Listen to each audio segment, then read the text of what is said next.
les indicateurs que vous êtes trop gentil.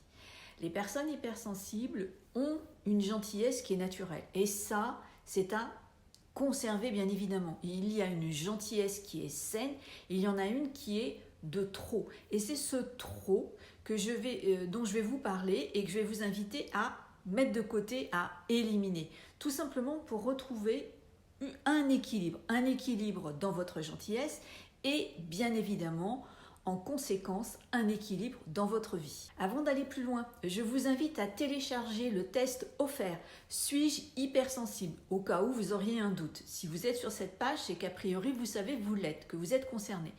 Maintenant, si vous avez un doute, vous pouvez télécharger ce test, vous allez trouver le lien dans la description de cette vidéo.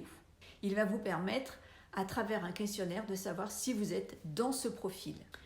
Prenez des notes maintenant pour savoir si effectivement vous êtes concerné par ce trop gentil, trop gentille. Un des indicateurs, c'est de faire en sorte que tout votre temps, votre énergie, passe dans les besoins des autres. C'est-à-dire que vous avez une nécessité plutôt importante de vous adapter, voire de vous suradapter aux autres.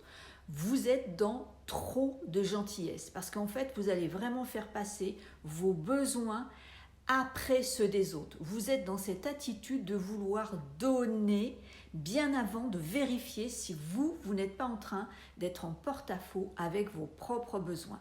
Vous passez votre temps à être là pour les autres et ça va installer un déséquilibre dans votre vie.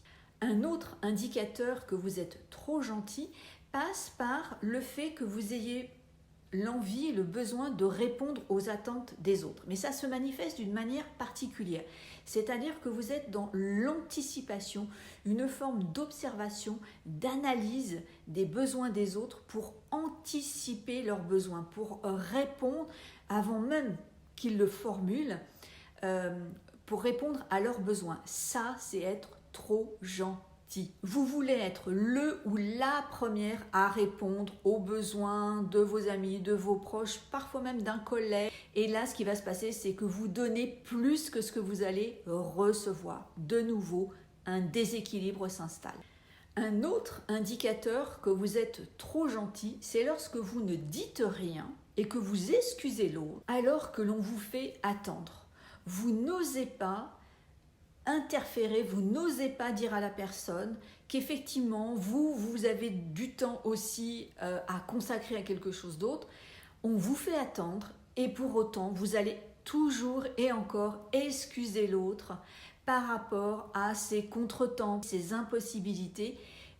De nouveau, vous vous mettez en second plan, vous ne priorisez pas votre temps, votre énergie, vous estimez inconsciemment que votre temps et votre énergie n'a aucune importance.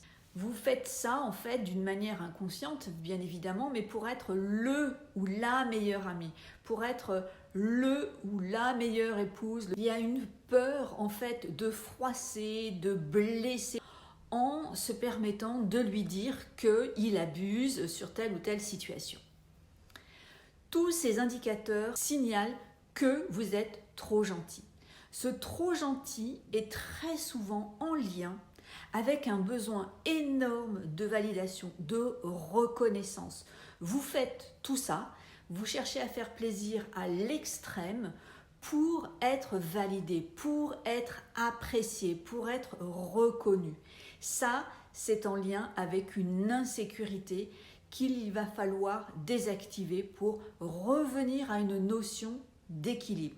Parce qu'il ne s'agit pas de passer du trop gentil à son opposé, c'est-à-dire à une forme d'agressivité ou de non-compromis. Ce besoin de plaire, en fait, il vous fait tomber dans le déni de vos besoins et dans le déni de votre propre personne. Dans cette situation, vous estimez que vous ne comptez pas et que ce qui est beaucoup plus important, c'est l'autre, parce que vous partez du sentiment que de le satisfaire, de la satisfaire, vous donnera en retour une reconnaissance, une validation. Et en général, bien souvent ce qui se passe, ce sont que des miettes que l'on récolte. C'est-à-dire que vous ouvrez la porte à des personnes qui vont abuser de votre gentillesse, qui vont se servir et sans nécessairement redistribuer de leur temps, de leur énergie à vous. Donc c'est vraiment utile de revenir à un équilibre.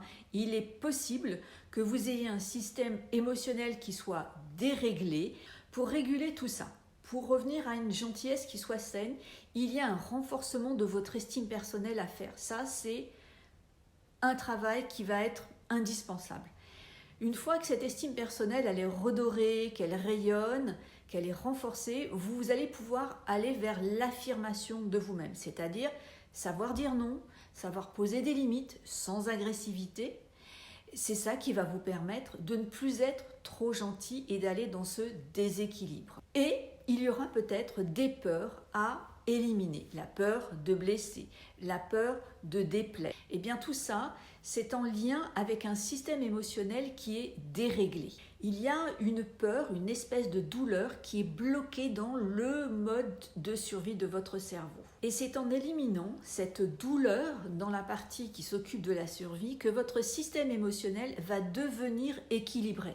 Tant que cette douleur existe dans cette partie du cerveau, il y a ce déséquilibre émotionnel, c'est-à-dire qu'il y a une réponse excessive dans une situation.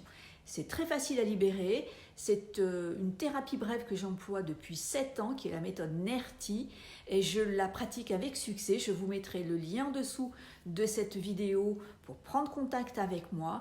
Sinon, vous pouvez également vous orienter vers mon accompagnement en ligne sur 6 semaines pour renforcer votre estime personnelle ainsi que l'affirmation de vous-même. Je vous mets tout ça en dessous dans la description.